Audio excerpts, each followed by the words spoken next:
Donc, qu'est-ce que ça va faire? Alors, ça, c'est un souci. Qu'est-ce que ça va faire? Eh bien, on ne peut pas prévoir, on n'a pas la boule de cristal pour dire à chaque fois, pour cette grossesse-là, pour cette maman-là, qu'est-ce que ça va faire? C'est variable. Et c'est pour ça qu'on utilise vraiment ce terme de trouble du spectre de l'alcoolisation fœtale. Le mot important, c'est spectre. Spectre, ça veut dire que les signes, ils peuvent être variables. Avant, on parlait de ensemble des troubles causés par l'alcoolisation fœtale, l'EDCAF. Maintenant, on préfère vraiment parler de TSAF. Donc, alors, est-ce qu'il y a des situations où la maman, elle a pu consommer de l'alcool et il n'y a rien? Cet enfant, il va parfaitement bien. Oui, sûrement. Hein, et nous, on voit tous dans nos familles, chez les voisins, des gens qui ont dit « Ouais, nous, on a consommé, et puis regarde, tu vas bien. » Ouais, chouette, tant mieux. Coup de chance. Coup de chance. Hein. Alors, en plus, le « tu vas bien », on va voir que les signes, parfois, ils apparaissent pas du tout à la naissance. À la naissance, tout va bien. C'est à 6-7 ans qu'on va voir les problèmes. Donc, le « tout va bien », il est à prendre quand même avec des pincettes. Et puis, il peut y avoir des choses, évidemment, variables. Alors, il faut être super logique. Tout est logique en médecine. Il faut être logique. La quantité, évidemment, ça va jouer. Il faut considérer que quand on prend de l'alcool, toute prise d'alcool, c'est une prise de risque. Je prends un verre, je prends un risque.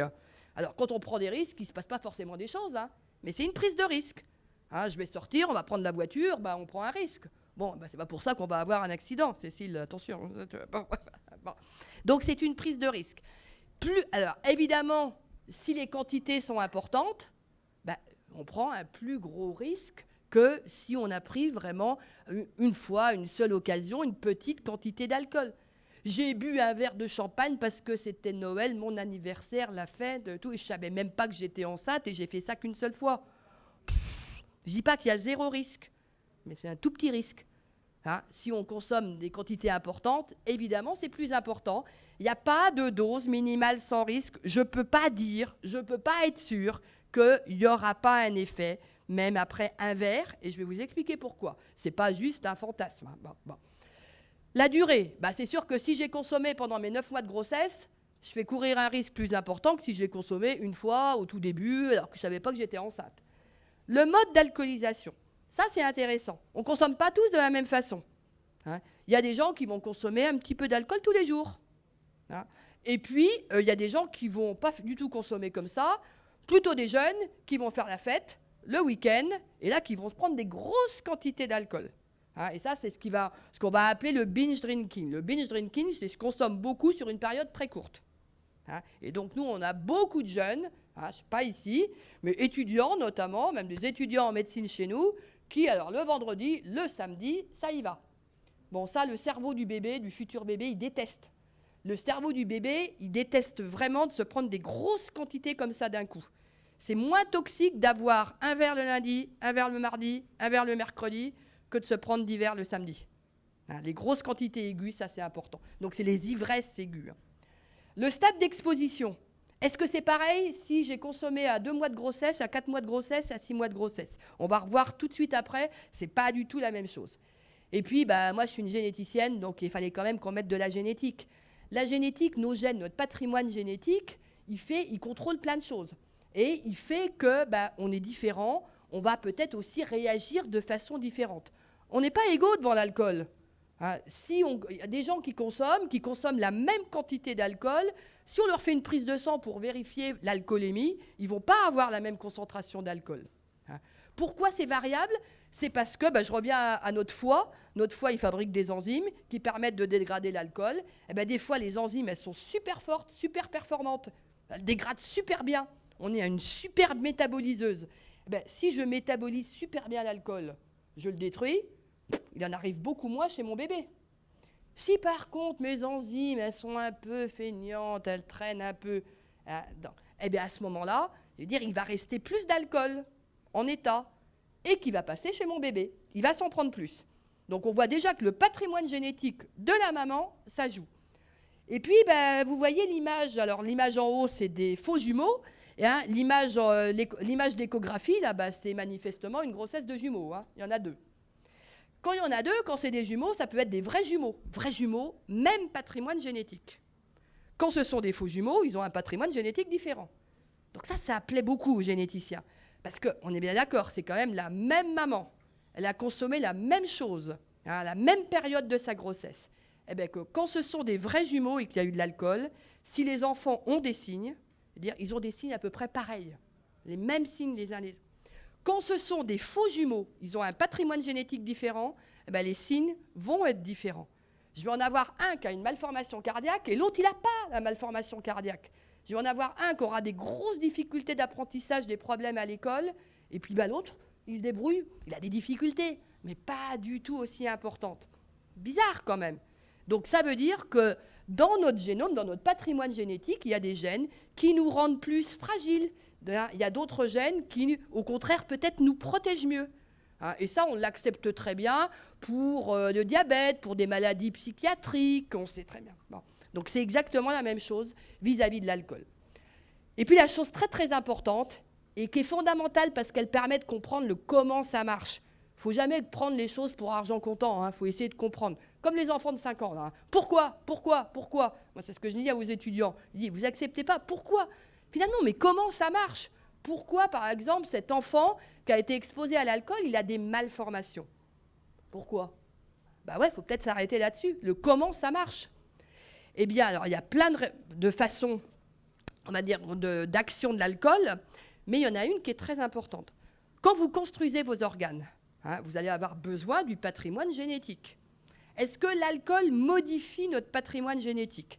Bon, on n'a pas l'impression que l'alcool, ça modifie les chromosomes, ça ne donne pas de trisomie.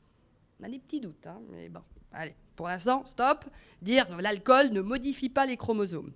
Est-ce que l'alcool peut donner des mutations? Vous savez, des maladies comme la mucoviscidose, l'hémophilie, on va avoir des fautes d'orthographe dans nos gènes. Est-ce que l'alcool donne des fautes d'orthographe, des mutations dans les gènes? Non, ça ne marche pas comme ça.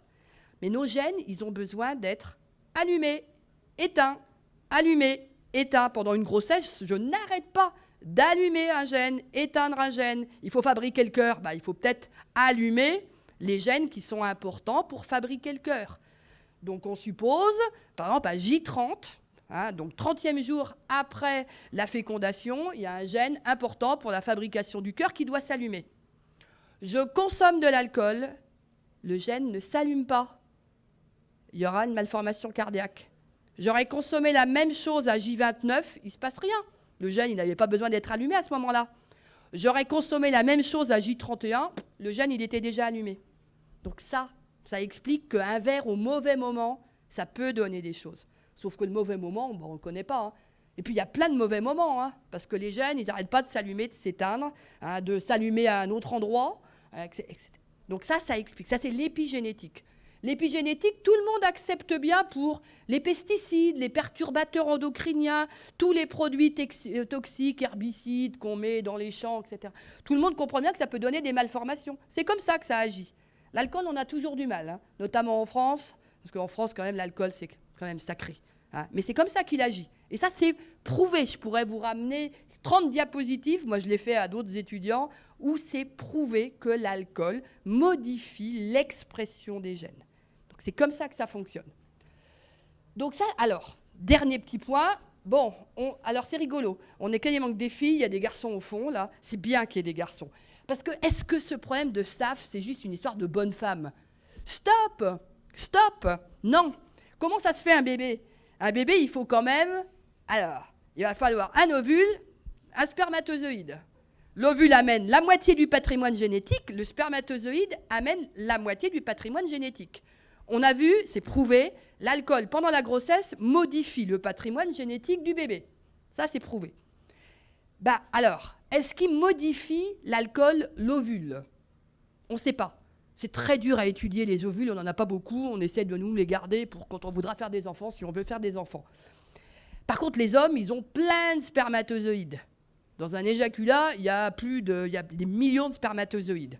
Donc, on peut les étudier. On les a étudiés chez l'animal, et puis il y a des gentils messieurs qui ont quand même donné leurs spermatozoïdes, on a regardé. Et on sait que l'alcool modifie l'expression des gènes au niveau du spermatozoïde. C'est prouvé. Et moi, je suis des enfants dont je suis sûre que maman n'a pas consommé pendant la grossesse. J'en suis sûre parce que je la connais depuis 3-4 ans. C'est-à-dire, donc on s'est causé, donc on s'est dit les choses, donc on se fait confiance. Hein, et par contre, monsieur me dit très bien, ben ouais, c'était une période pourrie de ma vie, ça allait pas au boulot, et quand je sortais du boulot, j'allais consommer. Le dimanche, avant de retourner au boulot, je me cuitais parce que c'était trop dur de retourner au travail, et ça a été une période, maintenant ça va bien, mais cette période-là, et zut, c'était juste avant qu'on fasse la petite, eh ben à ce moment-là, je consommais. Donc ça, c'est très mal connu, mais il faut être logique. Voilà, l'alcool modifie le patrimoine génétique. Le spermatozoïde, c'est la moitié du patrimoine génétique du futur bébé. Hein, et donc, la consommation chez l'homme joue également. Alors, les garçons, vous avez un avantage, c'est que vous fabriquez vos spermatozoïdes tous les 3 mois. Ce qui va vouloir dire qu'on a un message qui est toujours important. On dit, OK, 0 alcool pendant la grossesse. On a compris. Mais 0 alcool également dès le projet de grossesse, dès qu'on a un projet de grossesse, on se dit maintenant on voudrait faire un bébé. Alors on est d'accord, toutes les grossesses, elles ne sont pas programmées comme ça. Mais il y en a qui sont programmées, ce n'est pas toujours des grossesses surprises. Donc quand on les programme, on dit ben, on arrête l'alcool, future maman, hein, d'autant que les mamans, elles ne savent pas tout de suite qu'elles sont enceintes, hein, toujours. Des fois, elles savent qu'elles sont enceintes à 3 mois. Pendant ce temps, elles continuent à consommer comme d'habitude, sans savoir qu'il y a une prise de risque. Et puis ben, également chez futur papa, parce que ça abîme les spermatozoïdes. Alors, on parlait, vraiment, je